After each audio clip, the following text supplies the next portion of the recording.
Om Jnanatimirandhasya Jnananjana Shalaka Chakshurunmilitam Yena Tasmai Shri Gurave Namaha. Udupi is the place of Sri Madhvacharya. Chaitanya Mahaprabhu also visited here. Chaitanya Mahaprabhu's visit here is briefly described in Sri Chaitanya Charitamrita, Madhya Lila, chapter 9, verse 245 of that chapter is in the commentary.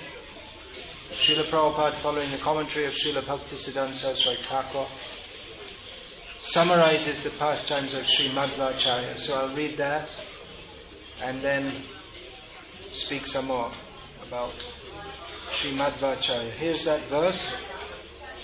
Madhvacharya sthane aila jaha tattavadi Udupi te Krishna dekhi taha hoilo premon madi.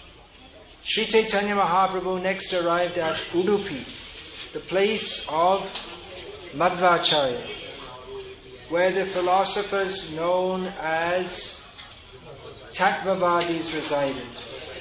There he saw the deity of Krishna and became mad with ecstasy. Chaitanya Mahaprabhu became mad with ecstasy here.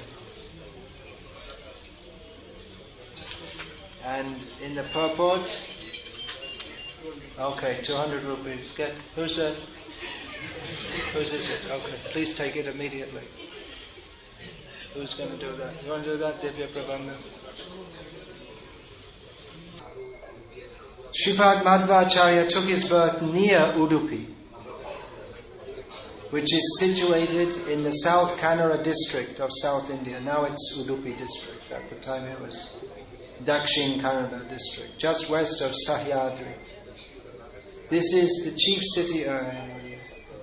This information is out of date. Anyway, this is the chief city of the South Kannada province and is near the city of Mangalore, which is situated to the south of Udupi. Near the city of Udupi is a place called Pajaka Kshetra, where Madhvacharya took his birth in a Shivali Brahmana dynasty as the son of Madhya Geha Bhatta in the year 1040 Shakabda.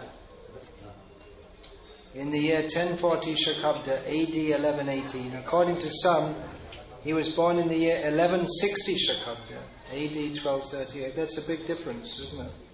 Some say he was born in 1040, another in 1160. 120 years difference. In his childhood, Madhvacharya was known as Vasudeva, and there are some wonderful stories surrounding him. It is said that once when his father had piled up many debts, Madhvacharya converted tamarind seeds into actual coins to pay them off. When he was 5 years old, he was offered the sacred thread. A demon named Maniman lived near his abode in the form of a snake, and at the age of 5, Madhvacharya killed that snake with the toe of his left foot. When his mother was very much disturbed, he would appear before her in one jump. He was a great scholar even in childhood, and although his father did not agree, he accepted sannyas at the age of 12. Upon receiving sannyas from Achyuta Preksha, he received the name Purna Pragya Tirtha. Purna Pragya is the name of Vishnu, and it means one who has got complete intelligence and knowledge. So it's the name of Vishnu and of Madhvacharya also. After travelling all over India, he finally discussed scriptures with Vidyashankara, the exalted leader of Sringeri Math. Vidyashankara was actually diminished in the presence of Madhvacharya. Accompanied by Satya Tirtha, Madhvacharya went to Badrika Ashram. It was there that he met Vyasadeva and explained his commentary on the Bhagavad Gita before him. Thus he became a great scholar by studying before Vyasadeva. By the time he came to the Ananda Math from Badrika Ashram,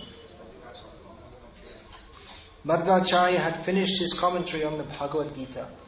His companion Satyatirtha wrote down the entire commentary. When Madhvacharya returned from Badrikashram, he went to Ganjam, which is on the bank of the river Godavari. There he met with two learned scholars named Shobhan Bhatt and Swami Shastri. Later these scholars became known in the disciplic succession of Madhvacharya as Padmanabha Tirtha and Narahari Tirtha.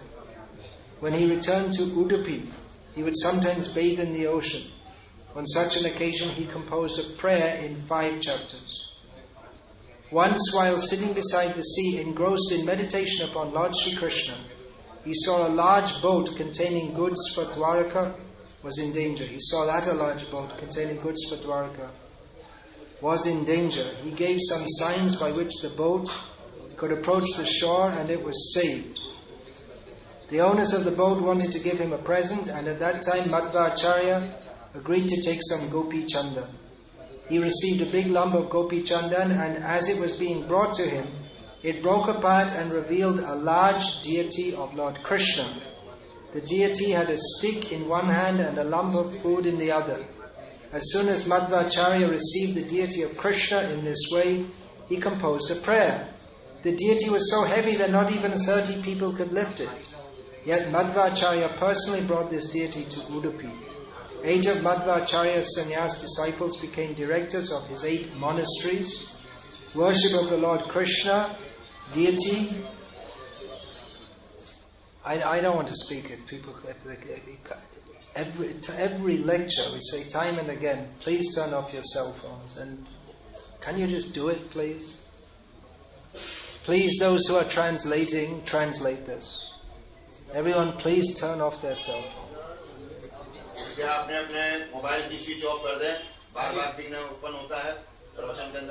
It's alright, I've asked those who are translating. There are translators. Most of the people here don't understand Hindi much. I could have said it in Hindi myself. Worship of the Lord Krishna deity is still going on at Udupi according to the plans Madhvacharya established.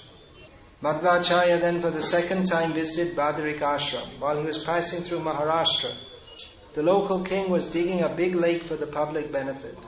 As Madhvacharya passed through that area with his disciples, he was also obliged to help in the excavation.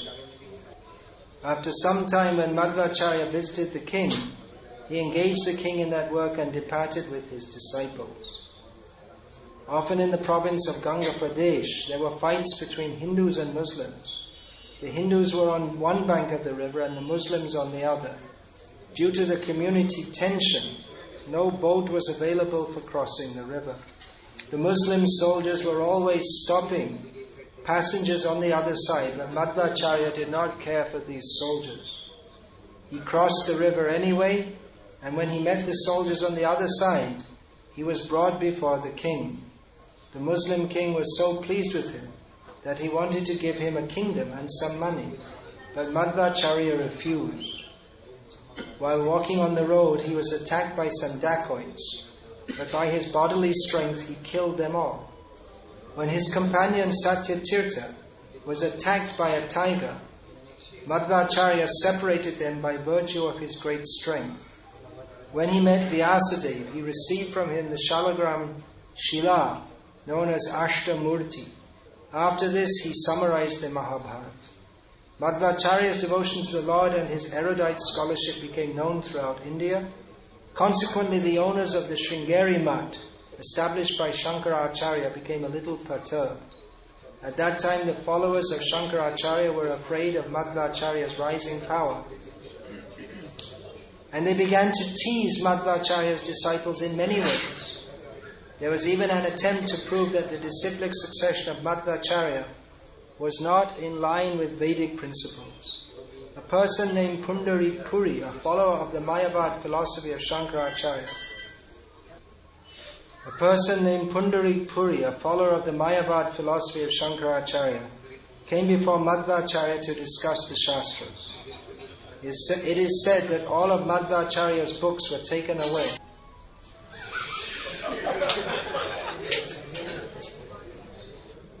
Get that? It is said that all of Madhvacharya's books were taken away, but later they were found with the help of King Jayasingh, ruler of Kumla.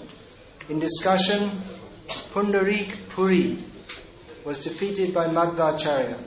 A great personality named Trivikramacharya, who was a resident of Vishnu Mangala, became Madhvacharya's disciple, and his son later became Narayanacharya, the composer of Sri Madhva-Vijay. After the death of Trivikramacharya, the younger brother of Narayanacharya took sannyas and later became known as Vishnu Tirtha. It was reputed that there was no limit to the bodily strength of Purna Pragya, Madhvacharya. There was a person named Karanjari who was famed for possessing the strength of 30 men. Madhvacharya placed the big toe of his foot upon the ground and asked the man to separate it from the ground, but the great strong man could not do so even after great effort. Srila Madhvacharya passed from this material world at the age of 80 while writing a commentary on the Aitareya Upanishad. For further information about Madhvacharya, one should read Madhva-Vijay by Narayanacharya. Madhva means sweet, just like we have the word Madhu. Madhvacharya is famous as a fighter, philosophical fighter. The Madhva Sampradaya recognize him as the same person who was Hanuman in Ram Leela and Bhima in Krishna Leela. So Hanuman and Bhima, they were fighting for the Supreme Lord. And Madhvacharya was also fighting. He physically had tremendous strength, as of course did Hanuman and Bhima. He had tremendous philosophical strength also. He was fighting, particularly with the Mayavadis, philosophically fighting. Now, even though he was fighting, he was very sweet. You may think, well, how is that? I mean, fighting doesn't seem to be very sweet. But the fighting of Hanuman and Bhima and Madhva, who are considered the same person, that is very sweet, because their fighting is bhakti. And the very nature of bhakti is that it is sweet. Would you like to sit down? Is there any place to sit there? Probably others behind you. So when we hear descriptions of, for instance, Bhimsen ripping out Dushashan's heart and drinking the dripping blood, doesn't sound very sweet. That's also one kind of rasa.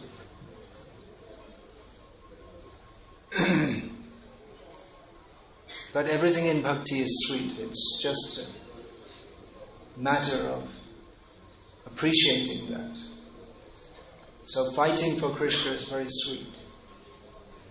And appreciating the flowers and the trees and the beauty of nature without appreciation of Krishna is all bitter and nasty. Though it may appear to be sweet.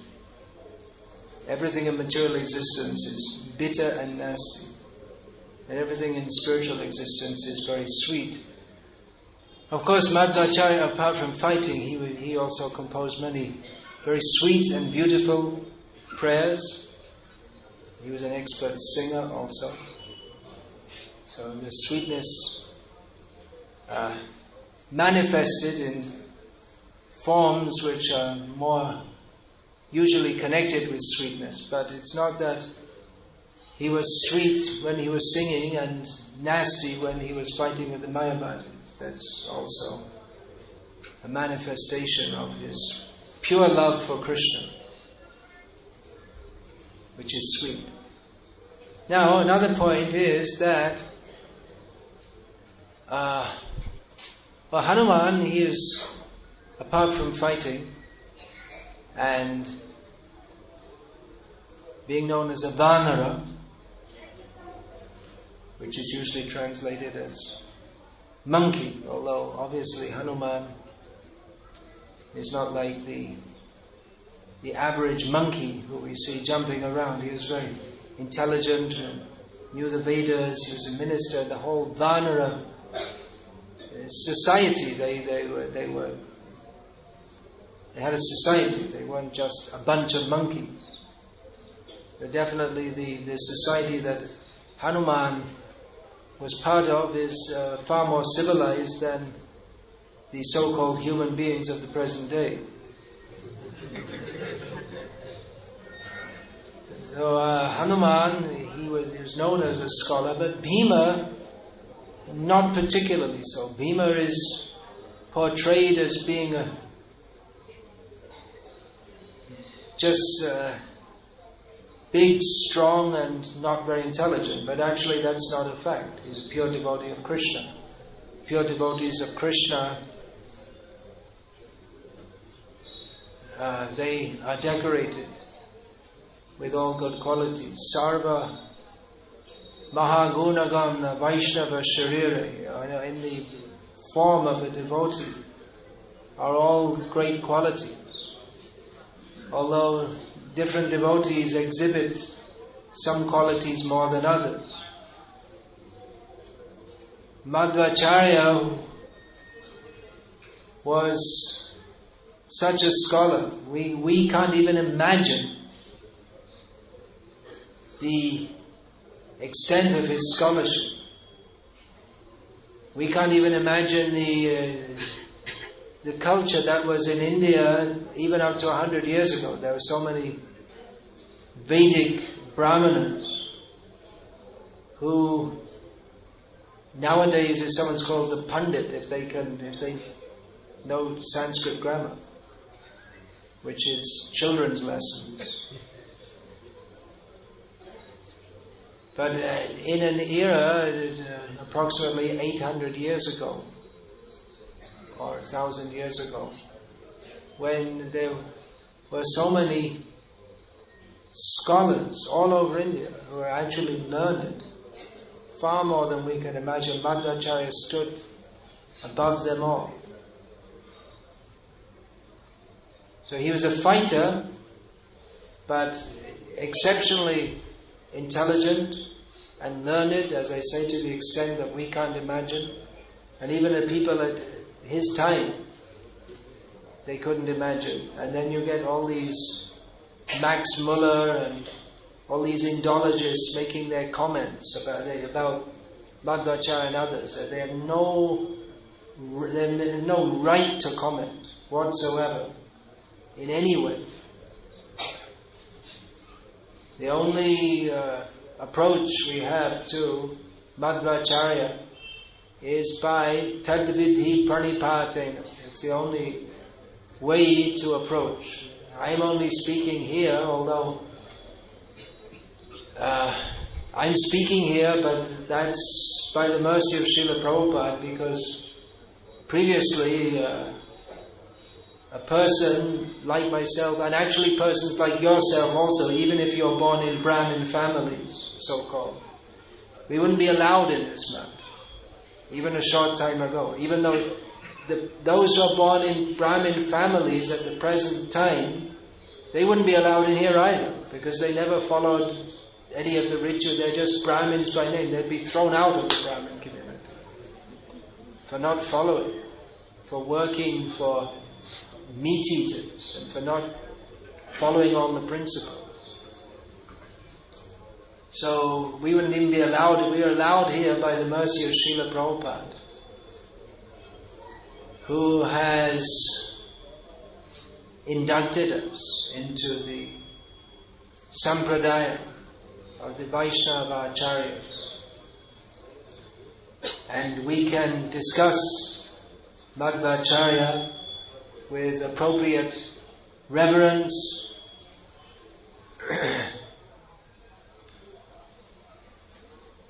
praising him. That's all we should do. It's not our business to critique Sri Madhvacharya. I don't know if you can all see. Afterwards, those of you who can't see, there's a classic picture of Sri Madhvacharya here. Classic. He's holding up his hand like this classic pose. 2 fingers held up. This is the message, is the principal message that he came to teach. Absolute is sentient, thou hast proved. Impersonal calamity thou hast removed. Srila Prabhupada wrote of his own Sri Gurudev, Srila Bhakti Siddhanta Saraswati Thakur. The same mission, removing impersonal calamity.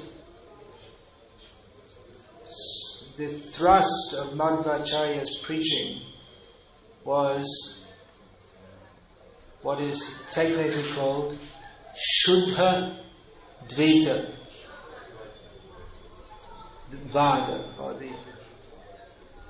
that can be translated as the philosophy of pure dualism.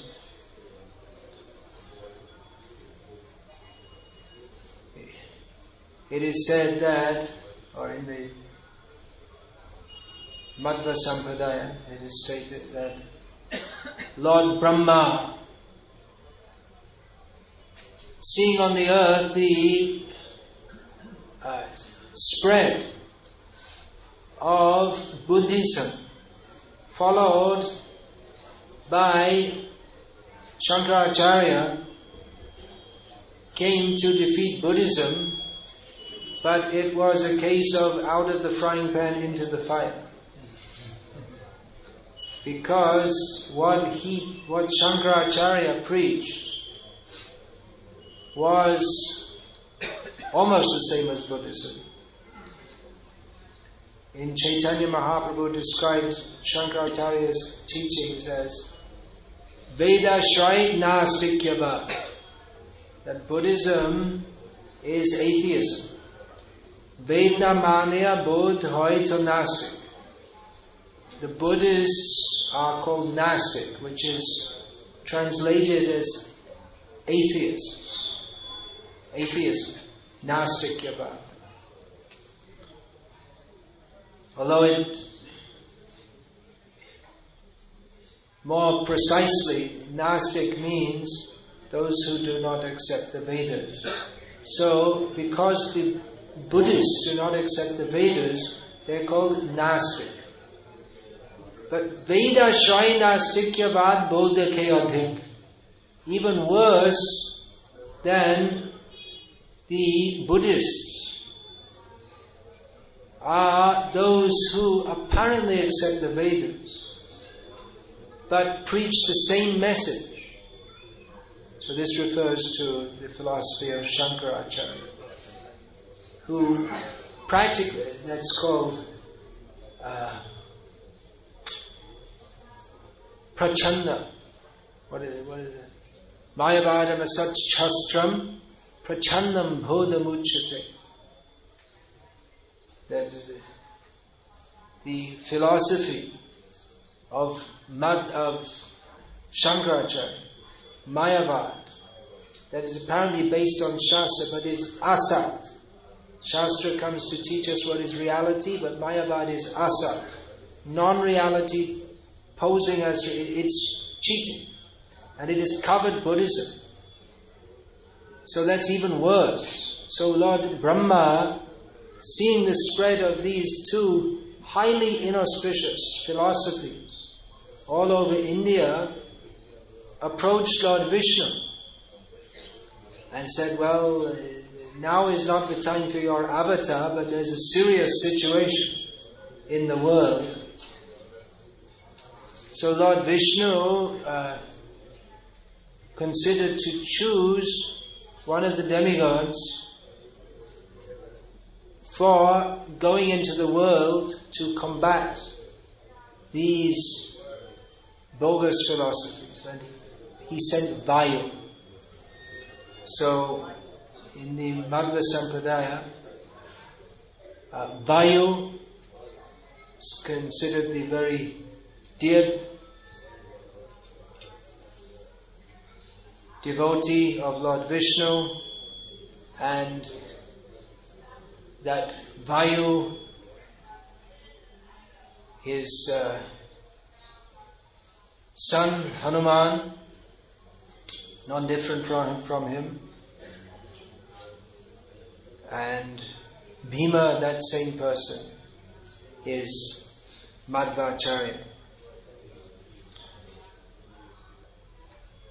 This place, Udupi, even before Krishna came here, Krishna deity, he came to be worshipped by Sri Madhvacharya. Even before then, there were the temples of Ananteshwar and Chandramauleshwar. Chandramauleshwar and Ananteshwar temples, they are temples of Lord Shiva.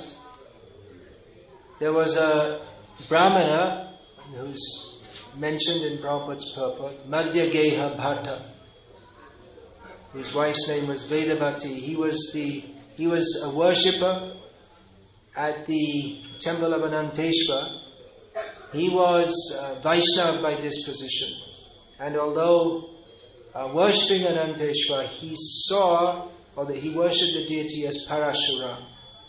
So to this day, the deity of Ananteshwar is considered Lord Shiva and Lord Vishnu.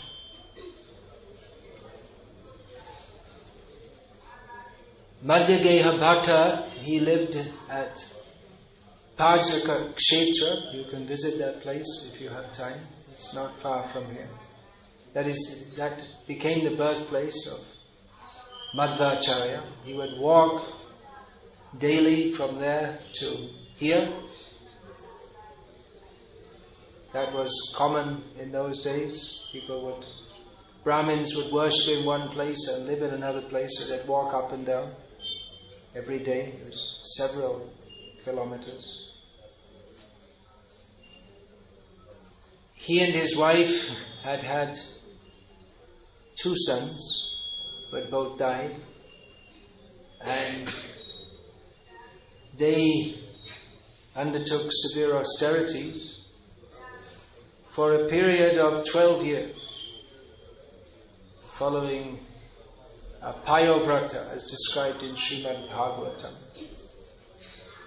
The austerity of subsisting on milk. I'm not sure if they did that for 12 years, but they performed that Payovrata.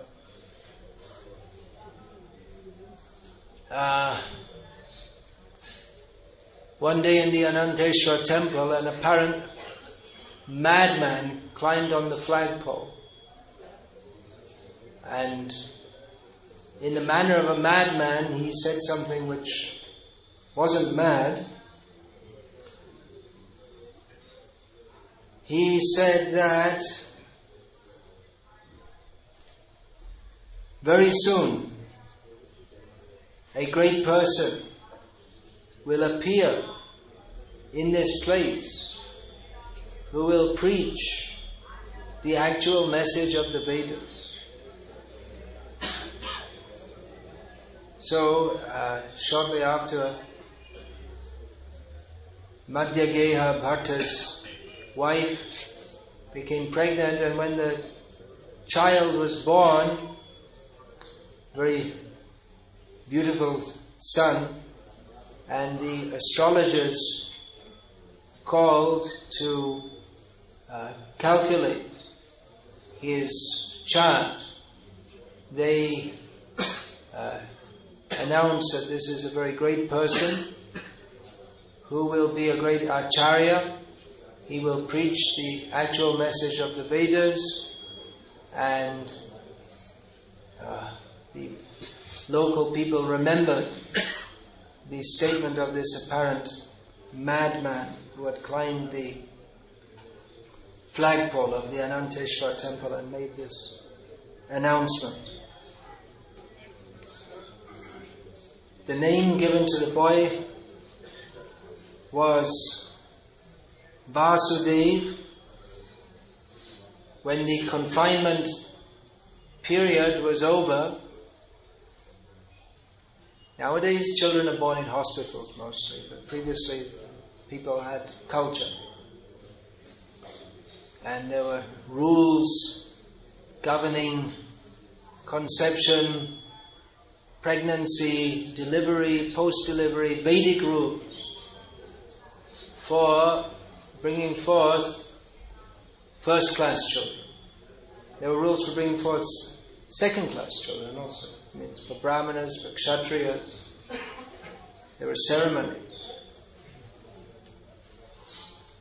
So the child was first exposed to the sun. It's different in different places, often up to 40 days. And his first, after being born from the Sutika Griha, the concept or the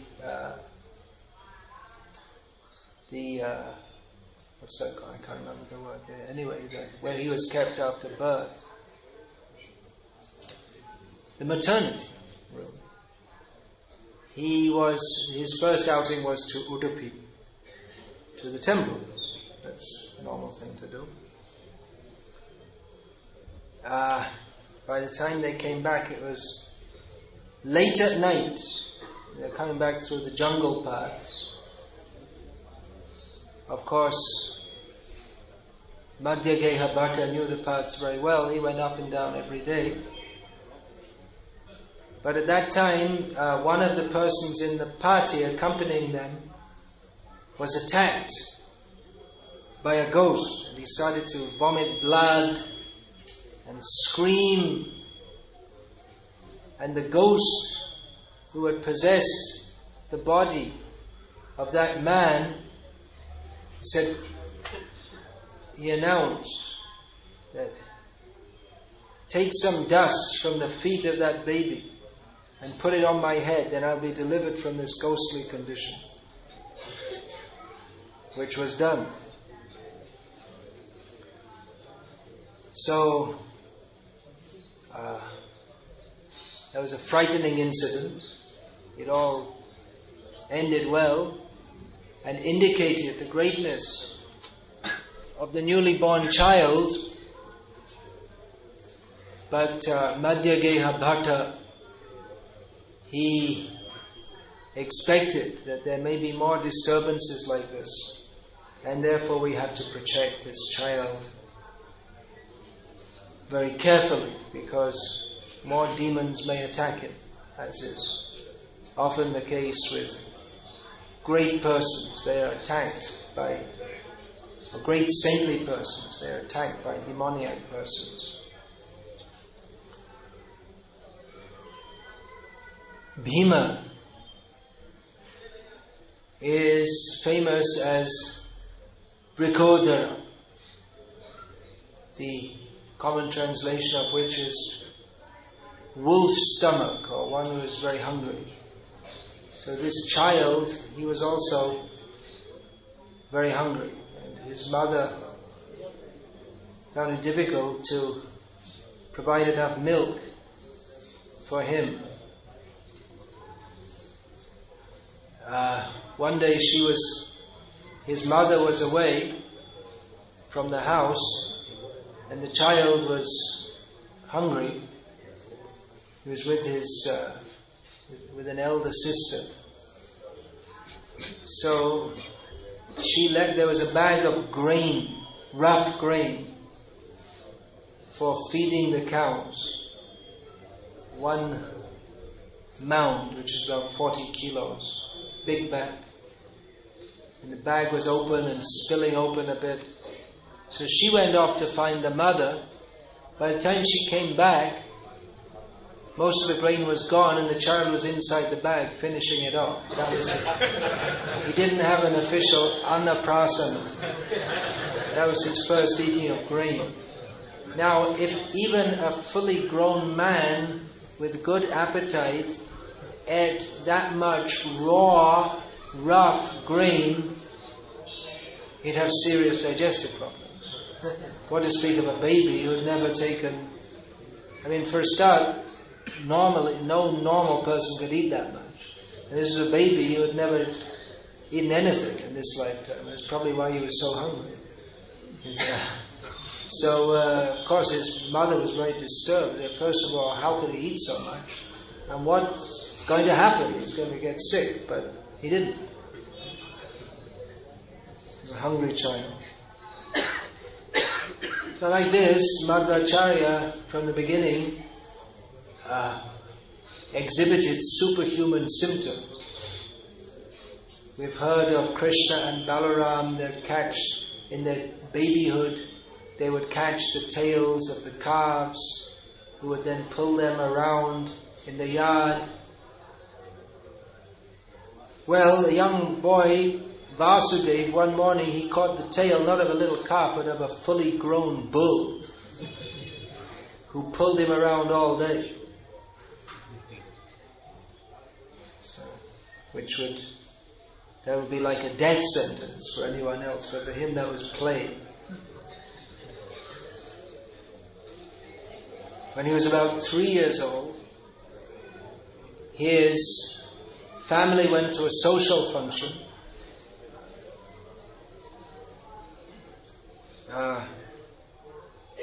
in a nearby village, and he wasn't very interested in social functions, so he wandered off to Udupi.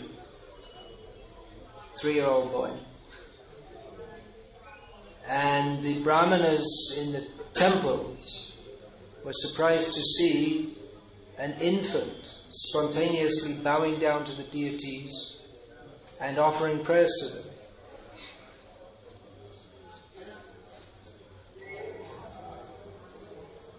He went for schooling, but the teacher was frustrated for 2 reasons. One reason is he was always leaving school and going back home to eat. And the other reason was he didn't seem to pay much attention to the class. He didn't seem to be a very good student. When the teacher said that, well, you're not learning, and he said, I learned everything. And he said everything the teacher had said that, why don't you recite what I'm saying? You said it, I heard it, I learned it, I already know it. So at 5 years old, earlier than usual, he was given Upanayanam, Brahminical initiation. Oh, even before that, there was an incident where he was about 4 years old, and there was a speaker in the Brahmin community especially, and even among all the communities, especially among the Brahmin communities, people would speak and from Shastra, and others would come and listen. But at one such meeting, the little boy Vasudeva was there, and the speaker was speaking, and the little boy interrupted and said, no, you got it all wrong, and corrected.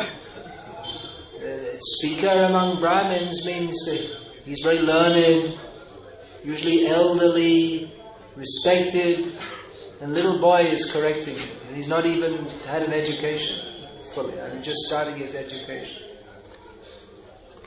So at 5 years old, 3 years ahead of the normal age in that caste, he was given Brahminical initiation. Srila Prabhupada mentioned about a deity called Manima. There was a demon in the Kurukshetra battle who was killed by Bhima. And being very envious, he took the form of a 5-headed snake and waited in the jungle area near the home of this Vasudeva. He wanted to get even for being killed by Bhima. So one time when the young boy passed by there, that envious demon bit him. Now, this kind of snake, his bite would normally be considered fatal, even for a strong man, not to speak of a young boy. But the young boy, being not in the slightest bit disturbed, put his foot on the heads of that snake demon and killed him. And when the boy was inspected, there was no sign of any snake bite. But these are the superhuman activities. He would go playing here and there. One time his mother was calling him, young boy, he's gone away, where is he? He was actually 2 kilometers away at the time. And hearing his mother in anxiety, he jumped and landed up, yes mother? Remembering pastimes of Hanuman, who jumped a lot further. How far was that? To Lanka? It was like 1,000 yojanas or something. Longer than the present distance between India and Lanka. Yeah, that Prabhupada mentioned that, how his father had purchased a bull. I'm elaborating a bit, and he hadn't paid, and the man who wanted payment, so he was coming and sitting on his father's doorstep and fasting, which was very unauspicious to have someone fasting at your doorstep until he got paid. And Vasudev's father had no means to pay him, so he was in a lot of anxiety. So the young boy went outside and gathered some tamarind seeds and went up to the person to whom the debt was owed and said, here's your payment. They're just like a little child playing. But that person reciprocated and held out his hands. Madhva poured the tamarind seeds into them, and when the man looked, all the seeds had turned into gold coins, and the value was far more than that of what he was owed. When he was still very young, it's not clear exactly how old, some age between 10 or 12, the young boy Vasudev, he wanted to accept sannyas. His father wasn't willing. Naturally, his father was very attached to his son and didn't want him to leave home. But the young boy was quite insistent. But his father said, you see, we don't have any other son, and there should be some son. It's required to look after us in old age, and so many things a son is required for. So Madhva said, okay, all right, I won't accept sannyas until you have a son, another son. So at that time there was no sign of that, but soon thereafter his mother again became pregnant. In the meantime, the young boy went to live at the nearby ashram of Achyuta Preksha, sannyasi. And he would come back from time to time to his father's house. And then when a son was born, he said, okay, I'm taking sannyas now.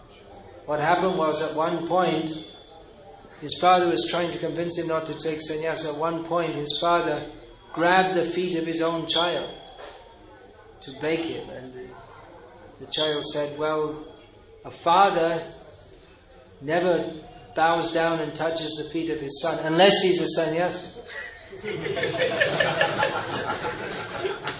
So practically you're confirming that. So he took sannyas from Achyuta Preksha. The young boy Vasudeva was given the name Purna Pragya Tirtha. Achyuta Preksha was there's a sannyasi who was superficially a Mayavadi, but he learned from Purna Pragya Tirtha the actual conclusion of the scriptures. So at the point he took sannyas is a good point for us to end here. We have to finish at 6:15. Now, according to my watch, it's 6:13. And we can continue this narration tomorrow, starting from the sannyas pastime, or the post-sannyas pastimes of Sri Madhvacharya. So thank you very much everyone for coming here. From tomorrow the program will be elsewhere. That program can be announced, what the program is. At the Purna Pragya Auditorium. Yeah, now the cell phone's gone off. You can turn it off.